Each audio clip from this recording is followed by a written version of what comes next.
Here is something that strikes me every time I think about it. When you apply for the age pension and get approved, Centrelink sends you a confirmation letter. They send you a card. They start the fortnightly payments, but they do not send you a document that says, "Here is exactly what we expect from you now. Here are the rules you are operating under. Here is what to report, when to report it, and how we calculate your entitlement." You are just expected to know. Most people figure it out over time, through experience, or through conversations with family members or financial advisors, and most of the time, things roll along fine. But there are 6 rules that come up again and again when things go wrong. Not because people are dishonest or careless, but simply because nobody explained them clearly at the beginning. So that is what today is. 6 rules. Plain English, a real example with each one so you can see how it applies to actual life. And at the end, I will give you a simple monthly checklist, 15 minutes once a month, that keeps all of these rules handled so they never catch you off guard. Let us start with the one that generates the most compliance notices. Welcome to Austax Decoded. I am Jack. This channel covers Centrelink, superannuation, tax, and retirement in plain language. Today, we are going through the 6 age pension rules most recipients were never clearly told, but should know. Rule 1, the 14-day notification rule. The first rule sounds simple enough once you hear it, but it catches a surprising number of people because they either did not know it existed or they knew about it vaguely but did not realize how broadly it applies. Centrelink reporting obligations apply for changes in income, assets, and circumstances. When something changes in your financial or personal life, you have 14 days from the date that change occurs to tell Centrelink about it, not 14 days from when you notice it, not 14 days from when you next log into MyGov, 14 days from the date the change actually happened. This covers a lot of ground.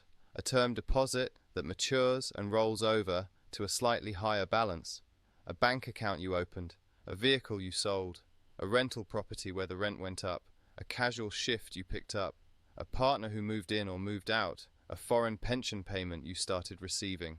All of these are the kinds of changes that need to be reported within 14 days. Consider Patricia, a 72-year-old from Melbourne. Her term deposit matured in late June and automatically rolled over at a slightly higher balance after the year's interest was added. She knew about it. The bank sent her a notification, but she thought it was a minor administrative thing and assumed Centrelink would find out through the bank eventually. 3 months later, Centrelink's data matching program flagged a discrepancy between the bank's records and Patricia's declared balance. She received a review notice. The matter was resolved. Her situation was straightforward and honest, but it took several weeks of back and forth that a 5-minute MyGov update on the day of the rollover would have prevented entirely. The 14-day rule exists for a practical reason. When Centrelink has accurate current information, your pension is calculated correctly. Overpayments and underpayments both get caught early rather than building into larger problems. The rule protects you as much as it protects the system. One practical tip: go to servicesaustralia.gov.au and search for Tell Us. There is a page there with a comprehensive list of every type of change that must be reported. It covers things most people would not think to check, worth reading once and bookmarking. Now that we have covered what to report and when, let us talk about how Centrelink values what you own, because this is where a lot of people get the numbers wrong. Rule 2. The Assets Valuation Rule. The market value of any assets you or your partner own will be assessed by Centrelink to determine your potential eligibility for the age pension.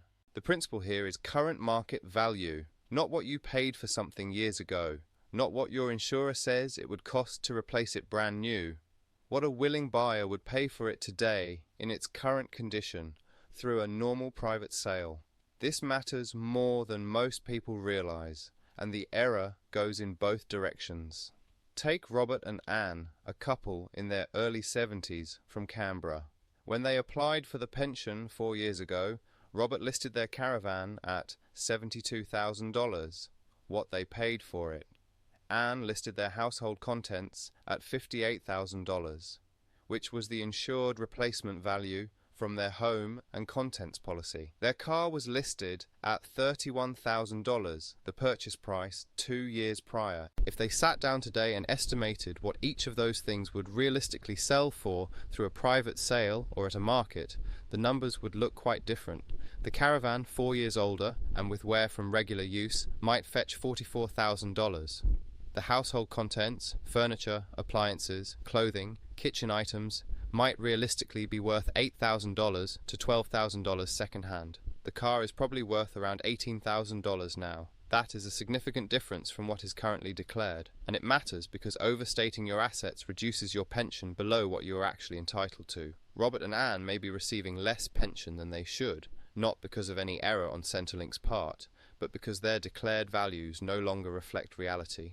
The fix is straightforward. Use realistic, honest current market values when you declare assets. Update them when things change materially, when a vehicle depreciates, when you sell something, when markets shift. The pension asset test looks at the total value of assets you own and compares that value against set thresholds. If your assets fall below the lower threshold, you may receive the full age pension.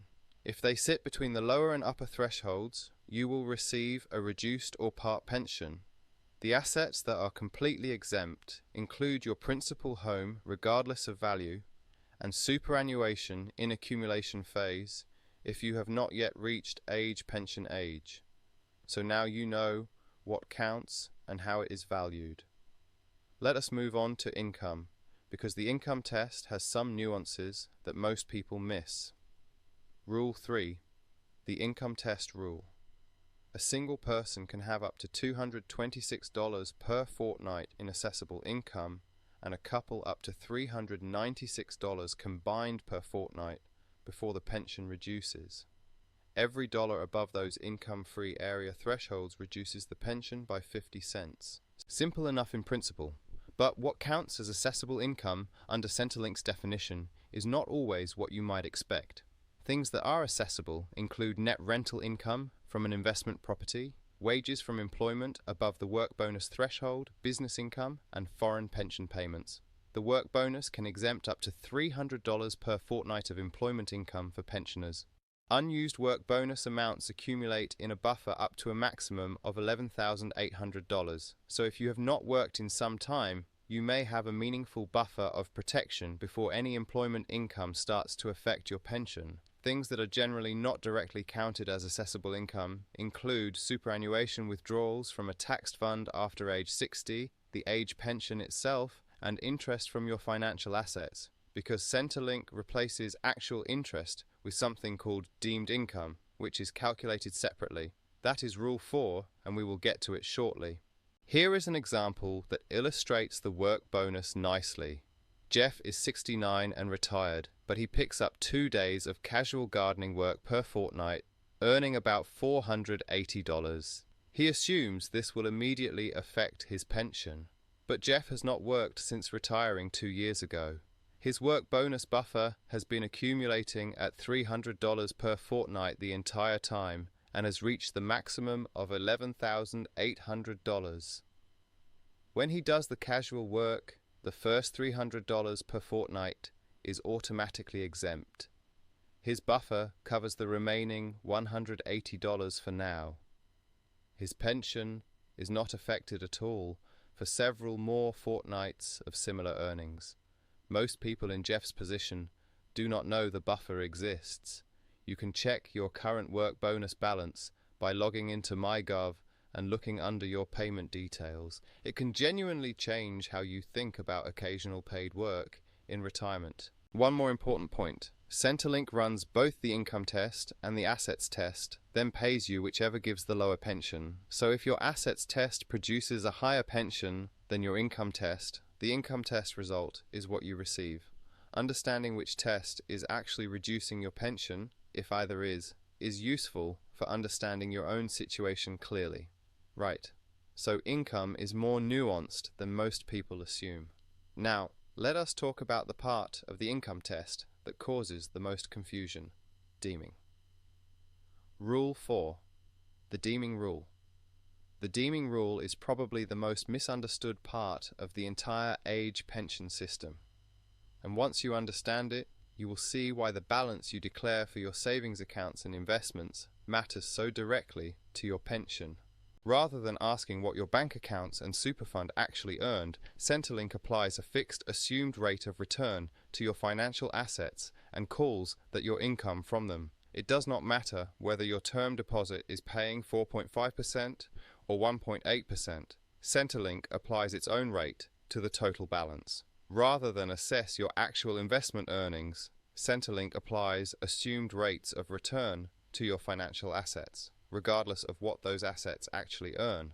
From March 20th, 2026, deeming rates are 1.25% on the first $66,800 of financial assets for singles and 3.25% on everything above that. For couples, the lower rate applies to the first $110,600 combined. Let me walk through what that looks like in practice. Sandra is a single homeowner, 71, with $180,000 in financial assets, a mix of term deposits and an account-based super pension. Centrelink deems the first $66,800 to earn 1.25% per year. That is $835 per year, or about $32 per fortnight. The remaining $113,200 is deemed to earn 3.25% per year. That is $3,679 per year, or about $142 per fortnight. Her total deemed income is around $174 per fortnight. Since the income-free area for a single pensioner is $226 per fortnight, Sandra's deemed income sits below it. Her pension is not reduced by the income test at all based on her financial assets. Now here is why the balance you declare matters so directly. The deeming calculation is applied to whatever balance Centrelink has on file. If Sandra's term deposit rolled over to $195,000 6 months ago and she never updated Centrelink, the deeming calculation is still running on $180,000. That might actually mean her pension is slightly higher than it should be, which could create an overpayment issue down the track. Or if her balance has actually fallen and she has not reported it, her deemed income in Centrelink's system is higher than it should be, and her pension is lower than her entitlement. Accurate declared balances produce accurate deeming calculations, which produce accurate pensions. That is the practical lesson from this rule. Now let us move to the one that most people never think about until they have already acted on something. Gifting. Rule 5. The gifting rule. Wanting to help your family financially is one of the most natural things in the world. Give the kids something while you are still around to see them enjoy it. Help with a home deposit. Contribute to the grandchildren's education. There is nothing wrong with any of that, but there is a Centrelink rule that governs how gifts are treated. In the pension means test, and understanding it before you give is considerably better than discovering it afterwards. The rule works like this. Each financial year, you can give up to $10,000 to family members or others without it affecting your pension. Across any rolling 5-year period, the total limit is $30,000. These amounts are known as the gifting-free areas. Any amount given above those limits is classified as a deprived asset. It continues to be counted in your assets test as if you still own it for 5 years from the date of the gift. It is also subject to deeming during that period, which means it generates assessed income even though you no longer have the money. Consider Helen, 68, who wants to give her son $50,000 to help him purchase his first home. She checks her gifting history and has given nothing significant in the past 5 years. The first $10,000 of her gift falls within the annual free area. The remaining $40,000 exceeds the limit and becomes a deprived asset. For the next 5 years, that $40,000 stays in Helen's Centrelink assets assessment. Depending on where her total assets sit relative to the thresholds, this may affect her pension rate during that period.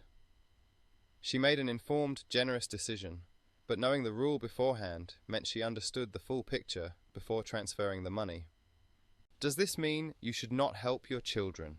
Not at all. It means planning the timing and structure of gifts thoughtfully. In some cases, spreading gifts across financial years works well within the free areas. In others, the pension impact of a larger gift is worth it for the family benefit. The key is understanding the rule so the decision is an informed one. If you are uncertain about a past gift and whether it was declared correctly, a Financial Information Service officer at Services Australia can walk through your situation with you. The number is 132300 and the service is free. One rule left, and this one is becoming increasingly relevant as data sharing between government agencies expands. Rule 6. The Overseas Connections. Australia participates in the Common Reporting Standard, an international agreement under which financial institutions in over 100 countries report information about accounts held by Australian residents to the ATO. That information is then shared with Centrelink. The coverage of this program has expanded significantly in recent years and continues to grow. Centrelink reporting obligations apply for changes in income, assets, family circumstances, and residency. This extends to overseas assets and overseas income. If you have a bank account in another country, an investment portfolio, a property, or a pension from a country where you previously worked, those connections are accessible for Centrelink purposes. They need to be declared. This catches people in situations that are quite understandable. Someone who migrated from the UK decades ago and left a dormant bank account behind. A pensioner who receives a modest pension from a European country where they worked in their 30s and simply forgot to mention it. Someone who inherited a small property from a parent overseas. Take David, 74, who came to Australia from the Netherlands in his 40s. He worked there for 12 years before migrating and accumulated entitlement to a modest Dutch state pension. When he applied for the Australian age pension 6 years ago, he mentioned it to his wife, but neither of them thought to declare it to Centrelink. It seemed too small to matter, and they were not sure it was relevant. It is relevant. Foreign pension income is included in the Centrelink income test, and with the expanded data sharing arrangements now in place across European financial institutions, discrepancies like David's are increasingly visible to the system. The practical step here is a straightforward review.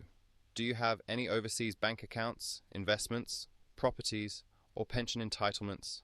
Are they correctly declared in your Centrelink income and assets record? If anything has been overlooked, self-reporting it now through MyGov or by calling 132300 is the right approach. Self-reporting an oversight is an administrative correction.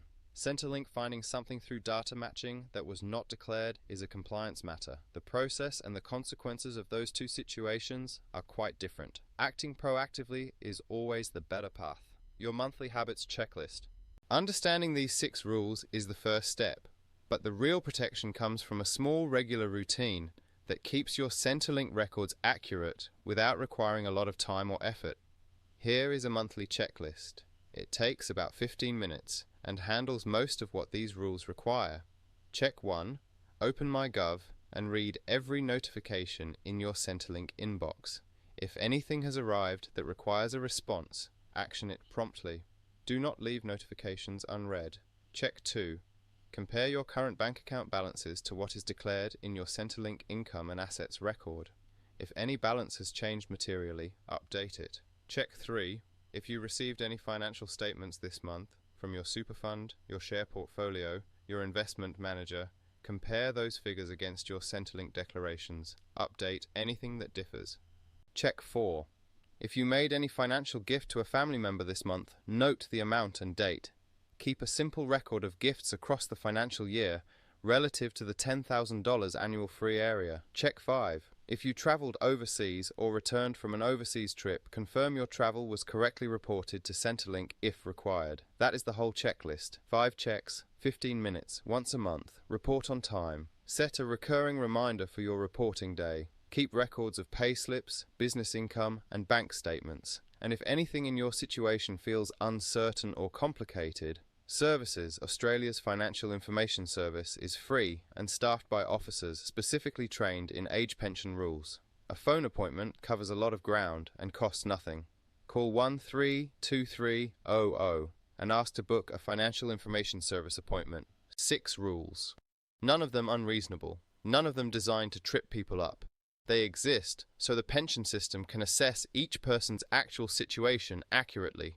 which ultimately means your payments are right, not someone else's estimate of what they should be. The 14-day notification rule, the assets valuation rule, the income test rule, the deeming rule, the gifting rule, the overseas connections rule, read them, understand them, and do the 15-minute monthly checklist. If there is a specific rule or topic you would like me to go deeper on in a future video, drop it in the comments. I genuinely read every one and it shapes what gets covered next. If this video was useful to you, please like it and subscribe to Austax Decoded. There is plenty more coming on age pension, superannuation, tax, carer payments, and the Commonwealth Seniors Health Card. See you in the next one. Everything covered in this video is general educational information based on publicly available guidance from Services Australia and the Australian Taxation Office. Specific figures mentioned: income-free area of $226 per fortnight for singles and $396 combined for couples. Full pension assets threshold of $333,000 for single homeowners and $499,000 for couple homeowners. Deeming rates of 1.25% and 3.25%. Work bonus of $300 per fortnight with a maximum buffer of $11,800 and gifting free areas of $10,000 per year and $30,000 over 5 years are sourced from Services Australia as confirmed for the period July 1st, 2026 to September 19th, 2026. This video does not constitute personal, financial, legal, or taxation advice. Your individual circumstances may produce a different outcome. Always verify your specific obligations and entitlements with Services Australia on 132300 or at servicesaustralia.gov.au. Austax Decoded is not affiliated with or endorsed by the Australian Government, Services Australia or Centrelink.